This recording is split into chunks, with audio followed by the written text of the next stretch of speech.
a lot of times like the stories we're driven to write and to read are drawn from something inside ourselves, right? So like there's like a question we're seeking to answer, or there's a topic we're interested in learning more about, or like a character or setting that we're drawn to. But it's usually because there's something like internally that's calling us, drawing us to that story. As a fiction writer, like we think of fiction being like, okay, we're making up stories, we're making up like fake people and things like that. And that is part of the fun, right? And also part of the fun is we get to sort of disguise ourselves. So I'm writing not about me, Lisa Ko, but about a character, right? who might, be living in a different century or like of a different gender. Even the work of like envisioning the world of my characters or envisioning the future for my characters is in some part tied to the practice of envisioning like a future for myself in some ways, or kind of exploring like what that might look like or what are possibilities.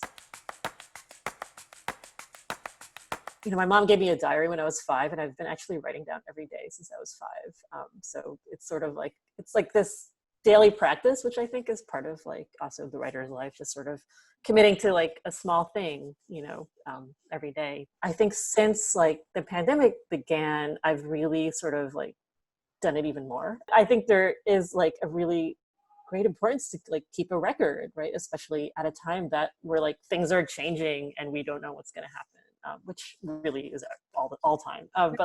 But the importance of like not only keeping our own records and our own experiences of it, and I think all this material is stuff that can later be used like in some other creative work, right? I always like keep my notes and keep my notebooks, and some of it ends up like finding a way into a story or becoming inspiration for a story.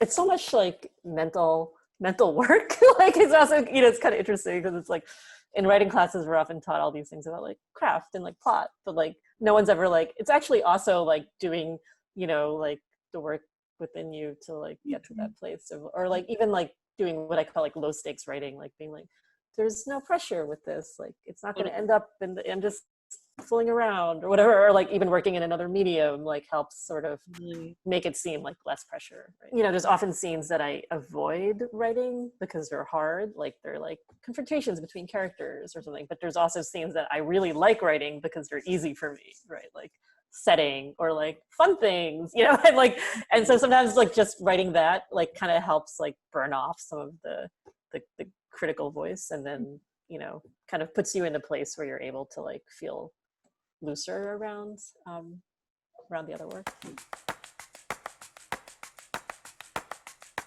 For writers, we're sort of what I call like imagination practitioners. So like we're really good at like imagination and sort of using our creativity to like articulate not only the world that we live in, but the world we want to live in. Your writing matters, and like, just keep doing it, right? Like, and there's so many, at least for me as a young person, there are so many sort of like voices and forces of like, whether, conscious or unconscious, of like people telling me not to do it, or sort of, thinking that it wasn't important.